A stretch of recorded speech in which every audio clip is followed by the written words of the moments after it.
You're listening to Teets and Ash, the show where two real-life providers get real about health habits, wellness, and the broken healthcare system. We're here to educate, empower, and entertain you, one appointment-free episode at a time. This is healthcare without the bullshit. Just making that decision, even knowing their wishes ahead of time. Yes. Even knowing that they didn't want to linger, they didn't want to suffer, they wanted to be hospiced. Like I said, we were in-house and ours did not go any more smooth. Like when I tell you, like the things that occurred, you're like one day I show up and she's in a gown that is saturated in blood. And I'm like, hello, we are inpatient and we aren't even DNRs at this point. We might have become a DNR that day. My mom had just signed hers in February. Yeah. So we had just that January. day, I think it transitioned to DNR. And I walk in and it was me and her best friend who was a CRNA. We called her Nancy Nurse. And the medical when you're a medical person, the medical community like rallies. Like Dr. Wolf came by. I mean, all these people that you see in this big, medical environment are like then humanized really quickly. But Nancy Nurse was always there, even when I was sick as a child. So Nancy came and I was like, Mom, my mom was covered in blood and she had like a PICC line put in, like her PICC line had failed. So they, switched it or whatever, and her blood thinners, whatever. Anyway, so you walk in and you're like, wow, like my sister's coming. She'll freak out, not do well with mom tip to tail in blood. And I was like, so I, ring the little nurse button and I'm like, hey, can y'all, can you send a nurse in here for a minute? And they do. And I was like, hey, I'm assuming she had procedure today. Can we get her changed? Yes, and they're like, yeah, sure. No problem. And, but why didn't they do it already? So they come back in the room and Nancy Nurse and I are in there. They're like, here you go. Take it. Take the bedding, take the gowns. And I was like, oh, thank you want me to do it? Okay. All right. Well, I'm pretty fresh in nursing. Like Nancy's been a CRNA as long as my mom. And I was joking. I was like, Nancy, you want to help me roll her? And, she's on BiPAP, all these things. And she's like, yeah, absolutely. I was like, are you sure you can? OR nurse. And Nancy's like, I have been a nurse longer than you. I was like, yeah, but 1975 was probably your last bed bath. I'm just saying. And she was like, let me get on the side of the bed. And sure enough, we bathed my mom and cleaned her up. And my mom, if you moved her, she would become hysterical. She had a PCA pump, but she couldn't do anything about it. Right. So like I said, I wrestled with that because we have been taught, we are basically killing humans. Yeah. But I was like, click, click, click, click, click, click, click, click on her Ativan until she was rested enough. I mean, she was hysterical, ripping things off, ripping things out, can't breathe. And that's what happens at the end of life because you are trying to breathe and you become anxious. Mom very called anxious. It air hunger. Air hunger. Absolutely. Yeah. Yeah. So I was getting mom morphine and Ativan. Yeah. And she, I think, was getting morphine. I don't know. I didn't have to do that part. But the Ativan, she had a pump for that she never utilized. And so, when she was lucid in the beginning of the week, she might have used, she would not have used her PCA pump. First of all, I know her. She doesn't need that. So they were 0 attempts, 0. She only 0 was getting used. And then all of a sudden when I show up this day and she's hysterical, I mean, it's 1,478 attempts. Yeah. They went from 0 to a million. 2 an hour or some shit like that. But I mean, Tarra you can click it. I think the clicking was helping me get through this. They're trying. On that, I don't know, 20th or 30th time, one's going to be delivered. She's going to get a 0.25 of Ativan. Woo! I know. I mean, whatever it was. I don't even know the settings, but I'm sure they were like, damn, Judy. And I'm over here I don't even care. Click, click, click, click. Yeah. I will go straight to nurse hell and live there and frolic and not worry fiery about sea, Mom's whatever. Click, click, click, click. But yeah, you did call me and say, give her a nurse dose. I said, oh, yeah. I probably need to do that. because it was every 4 hours, then every Right. 2 hours, I But think, she and hadn't then been every hour. assessed. She and had that not been was my assessed. point. Correct. And so I gave her a country Except for dose by you. because eventually we caught up. The country doses caught up, with the timing because Mm-hmm. yeah, I'm not gonna And when linger. when we say that, we're saying like Instead of tenth of 0.25, we're doing 0.5 of a right. cc, which is hiddle of Yeah. nothing. It's really nothing, but eventually it will plateau in the blood where the patient can be comfortable. Yeah. And in like a normal setting, you can if you have time You're as doing a 4 provider. of morphine, Yeah. Zofran, 4 and 4, and here we are doing 0.25 milligrams of morphine. I'm like, Right, it's exactly. like pissing in the wind. Right. So but in your mind you're like, "Oh my God, holy shit, am I This is an euthanizing? hourly and I'm that's how I euthanizing thought. my mother." I did. I thought, I feel like I'm euthanizing a dog. I'm Mhm. euthanizing my mother. And then the whole thing at 3:48 this morning was, you killed your mother. Yes. Yeah. No, I did not. No. She was already on her way out. This just ended her suffering portion of it, and she was able to transition easier, and she was I able to know. breathe because she did say when she was breathing before the morphine, she goes, every time I have it on video, every time I breathe, it's like I can't catch my breath. I'm like, okay. Mhm. So when I gave her the morphine, she was able to breathe consistently, Yep. slower, Mhm. but consistently and not struggling to breathe, which Yep. is the worst because her biggest fear was drowning. Mhm. So here she is, not in water, but Drowning she's drowning in on secretions. air and on secretion. So 'Cause your cough reflex is gone. yeah, completely gone.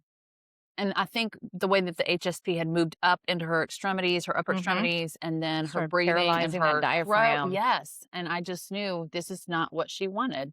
And Petra, So we're so, not doing that. 10 years later, I go through it again with Petra Yeah. and ALS. Mm-hmm. And that was a very It's a very similar. fucking difficult disease. So, Excuse my my French, that is mom never, awful. it wasn't, so her pulmonary fibrosis was never diagnosed why she had this, but she Mhm. wasn't a smoker. She didn't do any of those things. And fast forward 10 years, her sister was in a car accident Mm. and was pan Oh, scanned. that's right. And her CTs showed ground glass opacities and a nodule. And they're like, you need to go to pulmonology. Mm-hmm. And sure enough, then she has the same lung disorder that, they're telling me about it. I'm like, this Is it sounds alpha just antitrypsin? alpha-1 antitrypsin. And so we had no idea. That was never diagnosed in the 15 years I that don't think it was very prevalent. it was all, I remember it, the like, pink new? puffers. I remember learning pink about puffers, the you're pink right. puffers.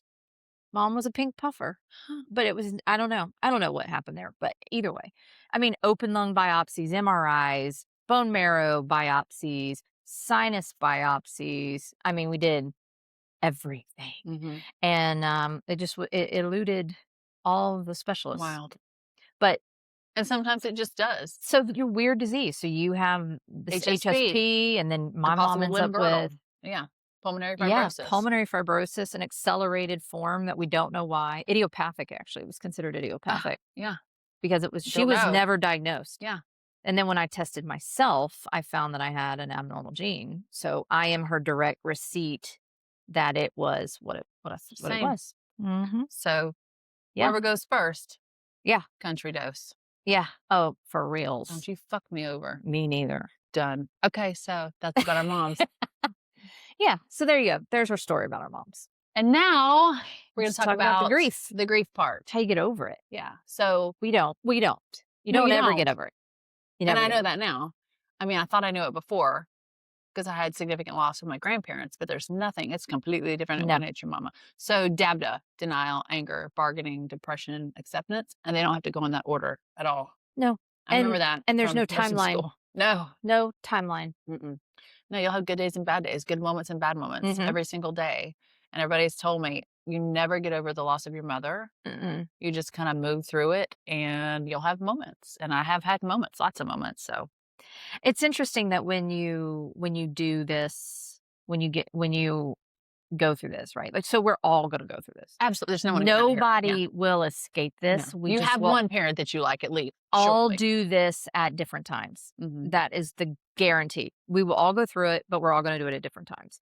And so my question in the beginning was to people, I'm like, what do you think is easier? Do you think it's easier to lose them abruptly, or you think it's easier to watch them decline I don't know. and lose them slowly? I think regardless of it's abrupt or if it's long term, I think you go through an emotional whiplash. It's like this Absolutely. Jesus, one day you're great, and one day you're not, and one moment Mhm. you are, and it's just you're all over the place. 1 minute you have a center, and all of a sudden, all your lines were cut, Yeah. and you're just floating. You're like, "Oh my god." Literally, like, I gotta, So, and make another, decisions. a couple of things, when they say that your world stops, Mhm. Oh, it yeah, I talked really about this stops. a It lot. really Yes. stops. It's totally different when you lose your parent because your world stops and then everybody else just goes on about their business and about their day. And you're like, wait, I'm over here still grieving and I'm still like Dying. lost. I mean, I'm I don't know who I dying am emotionally. without my mom right now. I don't Mhm. know who that is. This is a whole new Ashley. It's like Mhm. now I'm this little matriarch of this little family. I'm like, nope, not ready. Right. Not ready. Right. But she'd prepared me for this. Mhm. Definitely prepared me for it, but I wasn't ready to step in that role. So it's kind of like your hand is forced. And you're just kind of, here you go. Right. It just gets So dealt to you. yeah. And then the other thing that I have an older sister, so I still have a yeah, little bit of I a don't. I know. Having an older sister well, I have an older brother too. So I do have, like, this one little tether that still holds me to that aspect of my family Mhm. in a way, you know what I mean? And I have, like, my mom's sisters too, so I do have I can see her in those small tethers that Mhm. sometimes I can call my aunt and be like, "Hey, what was mama's favorite bean?" Like, Yeah. I don't remember what it was. She'll know. Or, I can ask them a few questions here and there. I don't And you have have an that. aunt. She Yeah, she knows things about your she mom. does. She does. So, you do even in your grief, like, unless everybody's wiped out, you have these small tethers that still tie you Mhm. to your base, but they're not the same. No. I think it's like an umbilical cord. Like, It when is. it got cut, Like, when I tell you, when she took her last breath on this planet, you felt it. A yes. detached It's like placenta. her soul was still part of mine, and then when she died, it's like it was just completely cleaved out of my body, and I'm like, Yes. "This is the worst feeling." It's like a literal ripping of your soul. I remember thinking, like, my mom had already passed hours prior to this. Like, she was shunting. She was still on BiPAP. She still technically had vitals. And me thinking, like, there's no way I'm mentioning anything right now. I don't have the ability to tell my brother and sister 2 hours prior to where we made a decision, but I remember thinking, like, "God, alright, I'm not doing that. I'm just gonna sit here and Mhm. wait." And then I think my brother was like, "What do you think, Tara?" Because her heart rate started slowing down. Ooh, my mom's did not. She stayed at 122 beats a minute Hmm. for the entire time, and then I promised her, I said, "Mama, I promise I'll take care of my sister and my dad." I said, "I promise I'll take care of them." Her pulse dropped to 60 for a second, and then it went right back up. I'm like, "Ah, Baker, Deborah baker. Ann." So then anyway, so she That's eventually interesting. did drop out. Mhm. Her respirations dropped out Yeah. first. Her sats dropped finally. And she wasn't using supplemental. My mom was still on No, BiPAP. Why no. and I They think didn't about that. offer. Why? That was never offered. I don't know. Why was my mom on BiPAP? I don't know. I don't know either. I got offered nothing. But anyway, But we were in-house. yeah, Remember, we were abruptly I was not. transitioned. Yeah. So moving through the grief process, um, everybody's different. I know Mhm. that in the quiet moments, like my time of day, the worst for me is morning on the way to work and evening on the way home because that's when I would talk to her twice a day. Mhm. Do you need me to come by? Do you need anything? Can I go to the store? What do you need? And now it's like nothing. But then the worst day I think for me is driving to church on Sundays. Like last Sunday, I'm driving, and usually my mom would call me on Sunday and say, I need you to. I'm like, okay. And I would turn on, not go to church. We'd watch it together on TV. But then I would, turn the car on and go home. Well, then I'm on my way to church. There's nothing stopping me from going to church Nope. last Sunday. Not a thing. Not a thing. Well, I just turned the car on because I Mhm. realized I didn't receive her phone call. So I'm like, ugh, Right. shit. I went to my mom's church a lot after her I death. want to go.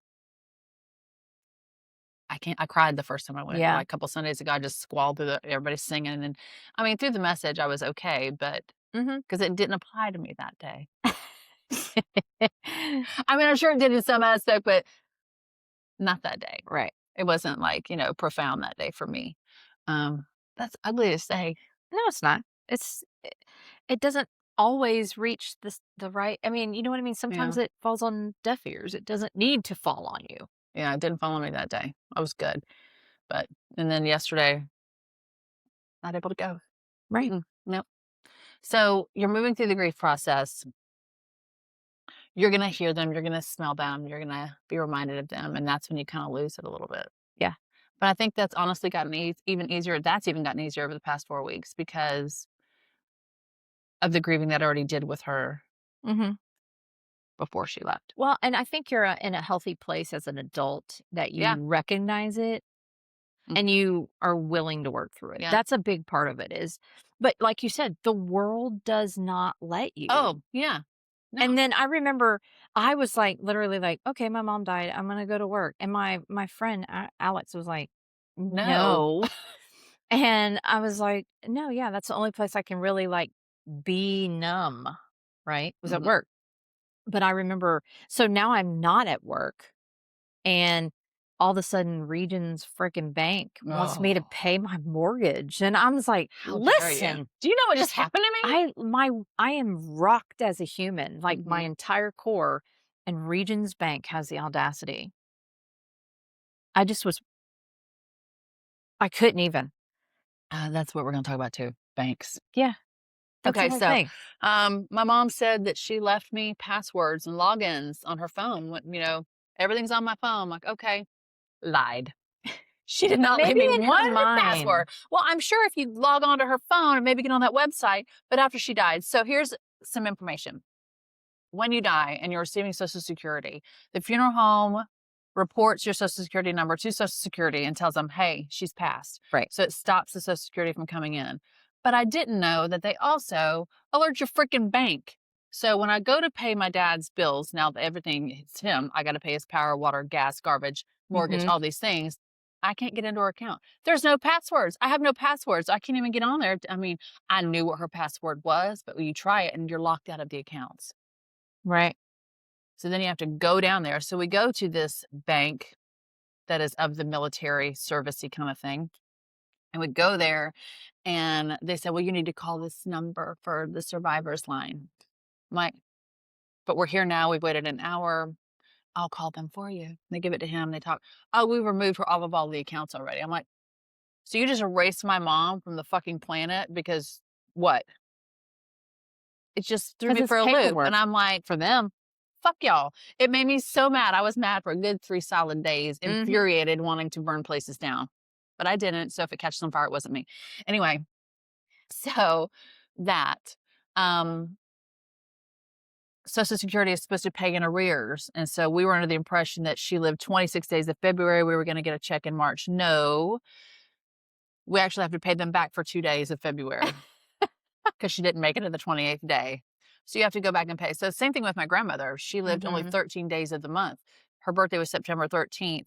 And she would get her check on like the 13th or 14th or 15th of the next month. She got October and they paid her in November. She died November 13th, 2 months after she turned 65. And so that check got pulled back out of the account that was automatically deposited. So same thing with my mother. Everything is different when there's no spouse and only children. Oh, I cannot even imagine. Yeah. So then you have to probate and all of that goes down. I don't know how that's going to happen for me. I got to figure that out too, because my mom did a ladybird deed. So we're already on the title. Anyway, I don't know. But my dad put me on all of the accounts while we were there. They erased her from the planet. That's how it made me feel. Another shock.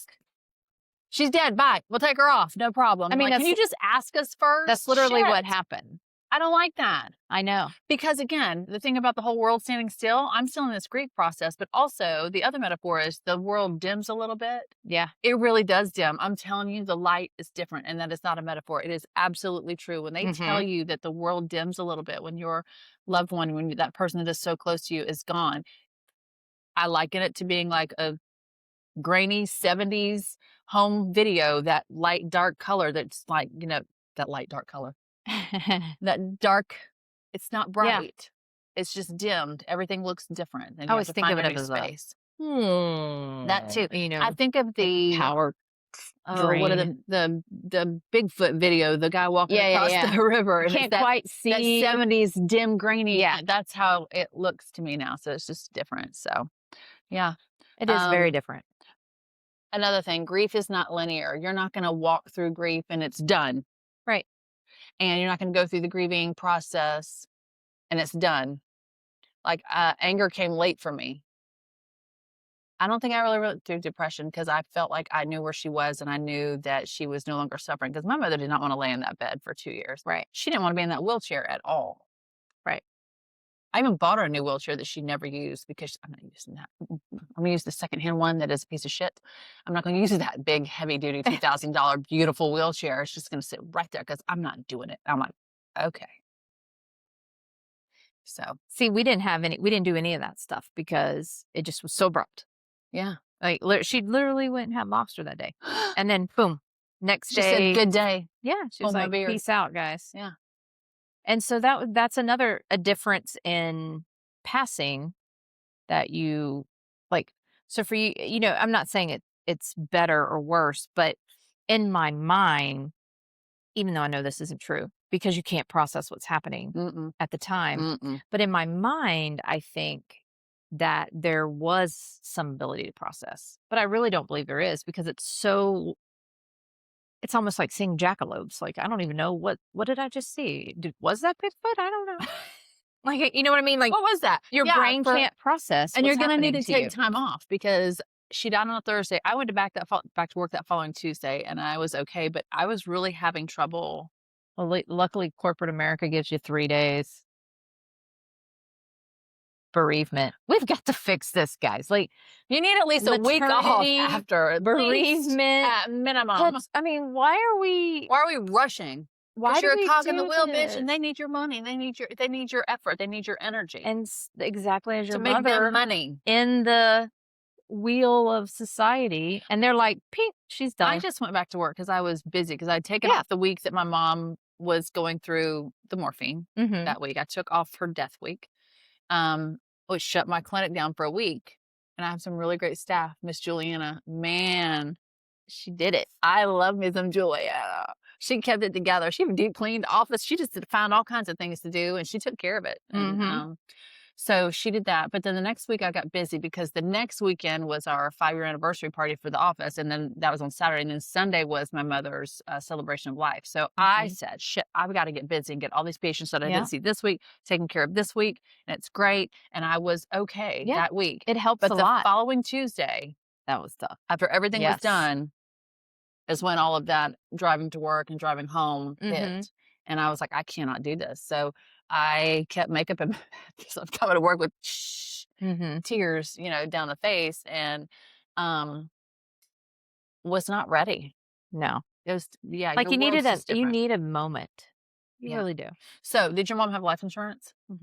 Mine did not. Yeah, my mom had it under control. I ended up having to pay for her. Oh my gosh. I had to pay for her cremation. Well, we did. So none of that processes quickly. So we ended up paying for it. Yeah. But technically we're reimbursed. Yeah. So I had to pay for that. And then my aunt did her celebration of life and had a lot of the church ladies bring stuff. That was great. Really, that damn red velvet cake. Oh my God. Mrs. Butts, that was amazing. That was amazing. That was a solid. Oh, wait, those cookies. Who did the cookies? Those were made with love. A lot of love. Listen, you can't put me and Pam together. And now, had you not been hosting and doing I was being pulled every which way. You probably would have been right there with me and Pam cutting. You know what? I should have brought my mom. You should have. Why didn't I bring my mom? That would have been great. So my mama wanted to be in a coffee can. It was hilarious. I literally was like, hey, Ashley, do you want me to move this coffee? No, it was a Folgers can. Because originally I got her a Maxwell House can because that's what she drank in the 80s with my grandmother. Nasty. Well, that's what they drank in the 80s and early 90s. And then they switched over to, my mom switched over to Folgers. I guess. Why don't you just get her some Sanka? Well, maybe. And Sweet and Low. Oh, dear God, the pink packets. So, yeah. So she wanted to be in a Folgers can. So I found one on Etsy. Yeah. It's an old Folgers can, red can, plastic top. The bottom of it had an Albertson sticker for $6.45. You get this whole big thing of coffee already pre-ground and everything. And they left it on there. So when they put her cremains in there, they have to put a sticker on it. And so they put it on the bottom. But he said, I made sure not to go over the Albertson sticker. I said, thank you so much. That means a lot to me. But literally, like, you show up and they're like, the pictures and the flowers. And then I was like, Why is there Ashley, coffee? you want me to move this coffee? I'm gonna That's put it in Mama. the pantry. Well, we'll put it in your mom's pantry. Yeah. Come on, Deborah. Let's go, Deborah. We're going in the pantry.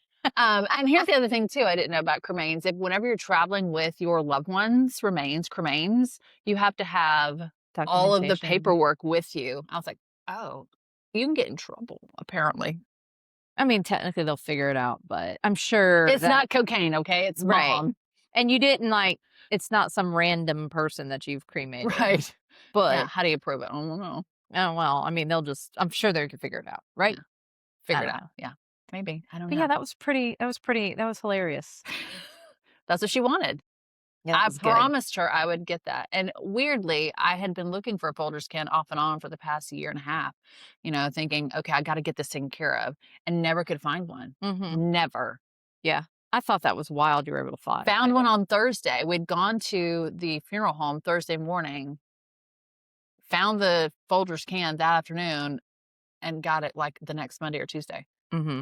That was I'd been amazing. looking for a long time. That's divine. It She said, I'll was. take that can right there. Yeah. So yeah, it's just So my mother's life insurance policy, because we did. That's how we got old fancy pants. Mm-hmm. That's my God wink from Judy. Oh, I like that. Yeah. So that's how that went down. And because I would have financed it somehow, but her Judy money made it happen. Yeah, she did. And it just showed up at this right time, and I was like, wow. And then when you're utilizing your mom's life, it's really a weird place to I can see that. use your mother's life insurance policy To bring in a life? to do anything. Oh. At least I thought to myself, well, at least I'm bringing like this whole human right into the Mhm. world instead of like going to Hawaii Buy a car. Right. So you Well, I wouldn't know that. struggle. You struggle with it. I mean, it sounds so first world problems, but you struggle with everything. Like, would she want me to do this? Would she not want me? So with or without, I think you struggle with every single aspect. Because before she was there to give you her opinion. Mm-hmm. And we both know, like, Judy and Deborah would be like, Tarra, is this Stop your it. first day? Like, what in the world? Yeah. Poor choices. Yeah. Are you sure you want to do that? It didn't matter what you did. And then so in your mind, you're like, I'm going to try to do things that my mom would approve of, Mm-hmm. which is crazy. Because They're not they here, are they don't not care. here. They don't are care. not worried about what we're doing with their life Mm-mm. insurance. But it's a coping mechanism. Yeah. It's a grief evolution. Like, it's a thing. Yeah. I had and mine was a little different. My brother did most of the legalities that surrounded. Sarah had money. I didn't.